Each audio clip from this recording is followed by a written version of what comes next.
जय Bharti. Bharti fitness channel में आप लोगों का स्वागत है। आज का विषय है मोटापा। वर्तमान समय में यदि लोग पीड़ित हैं तो सबसे ज़्यादा मोटापा से।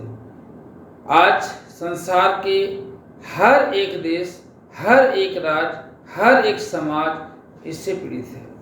लेकिन लोग मोटापे के लिए बहुत तरह तरह की चीज़ें कर रहे हैं, लेकिन शायद उन्हें पता नहीं कि मोटापा की जड़ क्या है। और मोटापा बिना दवा, बिना कोई जिम, बिना कुछ ज़्यादा किए हुए सामान्य स्थिति से थोड़ी सी बदलाव के द्वारा हम मोटापा को कंट्रोल कर सकते हैं। लेकिन लोगों को ये पता नहीं है, इसलिए बहुत तरह तरह के परेशान हो रहे हैं।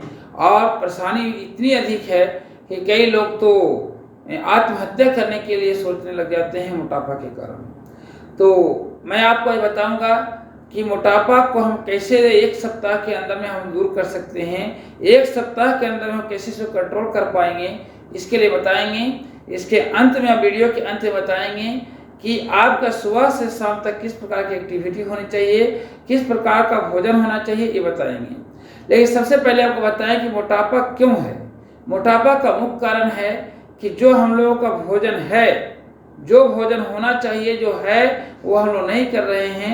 जो हम लोग का भोजन नहीं है वह भोजन हम लोग करते हैं। हम लोग आज रोटी और भात पर ज़्यादा जोर दे रहे हैं। वास्तव में रोटी और भात हम लोग का पूरक आहार के रूप में होना चाहिए, लेकिन मुख्य आहार के रूप में हम लोग रोटी और भात में नहीं होना चाहिए। रोटी और भात जो है वास्तव में कुछ अन्य जीवों का भोजन है।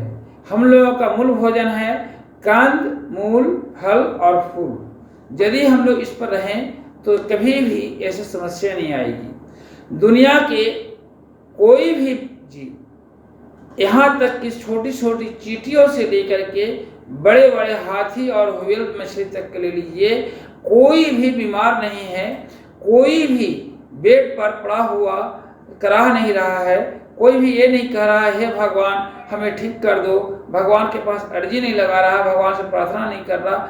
सारा अपना नेचुरल ढंग से जीवन यापन कर रहा है। लेकिन हम लोग नेचुरल ना होकर के अननेचुरल हो गए हैं, प्राकृतिक ना होकर के अप्राकृतिक हम लोग हो गए हैं। अपना मस्तिष्क का विकास जिस रूप में करना चाहिए, जिस तरह दिशा में करना चाहिए, उस दिशा में न करके हम लोग गलत दिशा में मस्तिष्क का विकास किए। परिणाम आज पूरे मानव जाति विभिन्न प्रकार की बीमारियों से ग्रसित है। इसमें एक सबसे बड़ा है मोटापा। मोटापा का मुख्य कारण है मांसाहार भोजन। दूसरा है हम लोग का तेल। आप सभी खुद सोच सकते हैं कि क्या तेल हमारे शरीर के लिए लाभदायक है। हमारी आमाशय, छोटी आंत, बड़ी आंत, यकृत में जाकर के क्या ये तेल हमें लाभ पहुंचाने वाला है? खुद से सोच कर ये देखिए, आपको पता चल जाएगा कि ये तेल हमारे लिए कितने हानिकारक हैं। और तेल में भी जो सरसों का तेल जो होना चाहिए या विभिन्न प्रकार के फलों का तेल होना चाहिए, उससे भी अधिक केमिकल्स मिला हुआ तेल का हम लोग उपयोग कर रहे हैं, और वह तेल बहुत ही हानिकारक है। हम लोग को जो नमक उपयोग कर रहे हैं वह नमक हम लोग को सिंधा नमक ओरिजिनल नमक है, या उससे पहले भी समुद्र से जो आता था नमक वो नमक ओरिजिनल था। लेकिन आज आयोडीन नमक के पीछे हम लोग दौड़ रहे हैं। यह काम ठीक नहीं है।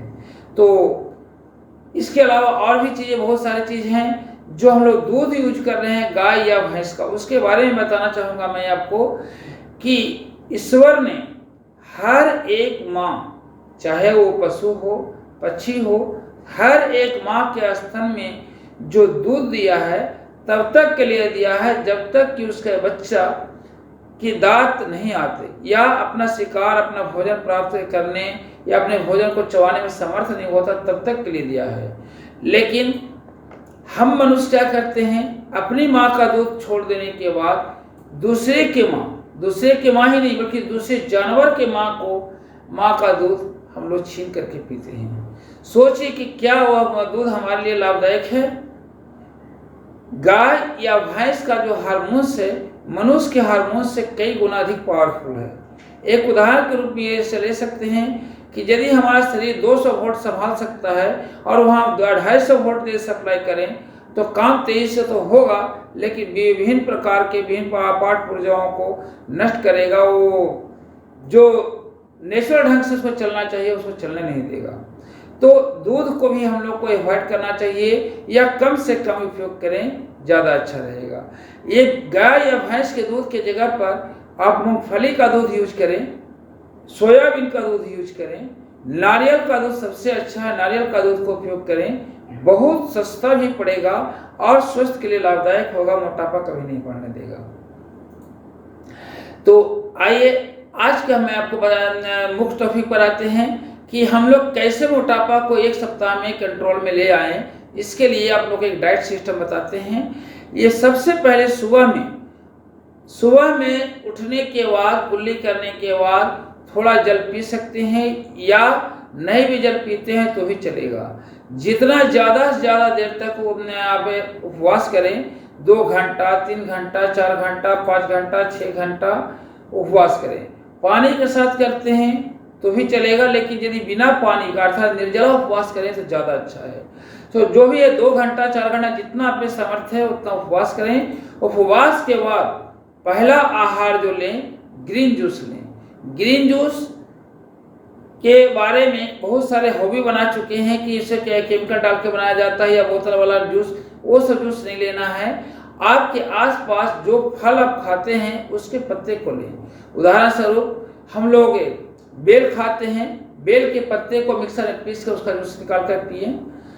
हम लोग पुदीना खाते हैं, धनिया का पत्ता मिल जाएगा आपको, अमरूद का पत्ता मिल जाएगा आपको आसपास में। इस तरह से बहुत सारे आपके पत्ते मिल जाएंगे जो कि हम खा सकते हैं, जिसका हम लोग रस बना करके पी सकते हैं। मोटापा के लिए सबसे ज़्यादा जो फायदेमंद है वो जो ग्रीन जूस में है वो है कड़िया पत्ता, जिसको हम लोग क्या अलग अलग नामों से जानते हैं। कड़िया पत्ता के नाम से जानते हैं। वो थोड़ा सा स्वादिष्ट होता है, करी या वगैरह में डालने में या हम लोग इडली डोसा में डालने में उसका पत्ते का उपयोग करते हैं।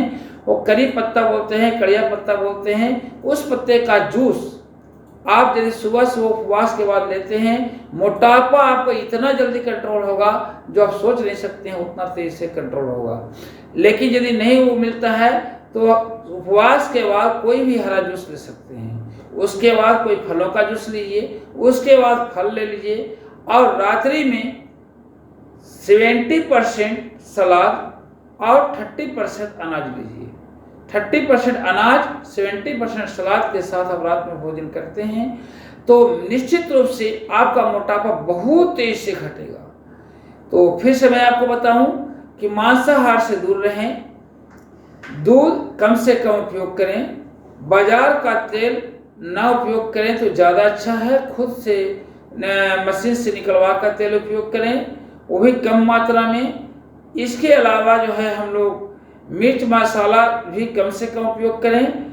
सुबह सुबह आप उपवास करें, उपवास के बाद ग्रीन जूस के बाद फलों का जूस और फलों के जूस के बाद फल, उसके बाद रात्रि में थोड़ा अनाज और ज़्यादा सलाद लें।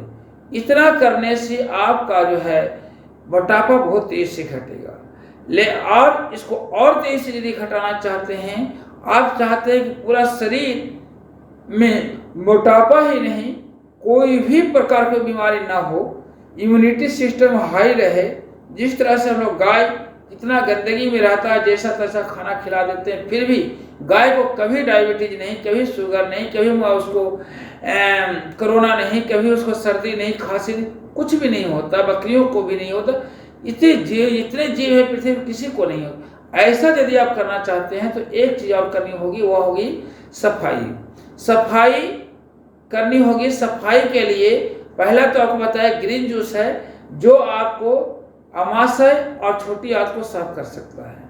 लेकिन बड़ी आंत जो है जहाँ मलाशय से जुड़ा हुआ है, बड़ी आंत को सफाई के लिए एक है संजीवनी क्रिया या एनीमा के नाम से बहुत सारे जानते हैं और संजीवनी क्रिया के नाम से भी जानते हैं। एनीमा और संजीवनी क्रिया के बारे में आपको किसी अलग वीडियो में बताएंगे। आज आप लोग केवल भोजन को सुधारें और अपने मोटापा को कंट्रोल करें। यदि आप योग अभ्यास कर सकते हैं, योग प्राणायाम कर सकते हैं तो और अच्छा है, नहीं भी करेंगे तो आप इससे छुटकारा मिल सकता है मोटापा से। कई बार ऐसे देखे जाते हैं लोग जो प्रतिदिन योग प्राणायाम करते हैं, तरह तरह के आसन भी करने के बाद भी उनका मोटापा दिन प्रतिदिन बढ़ता जाता है। उसका मुख्य कारण होता है आहार।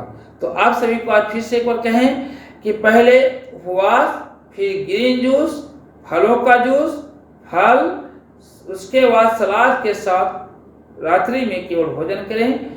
आपका मोटापा बहुत घट जाएगा। और याद रखें, मोटापा कोई समस्या नहीं, वो सारी समस्याओं का जड़ है। तो इसके नियम से निजात पाएं और हमेशा हंसते खिलखिलाते हुए मस्त रहें, आनंद रहें और देश की सेवा में लगातार लगे रहें। इसी शुभकामनाओं के साथ आप सभी को जय हिंद, जय भारत। धन्यवाद।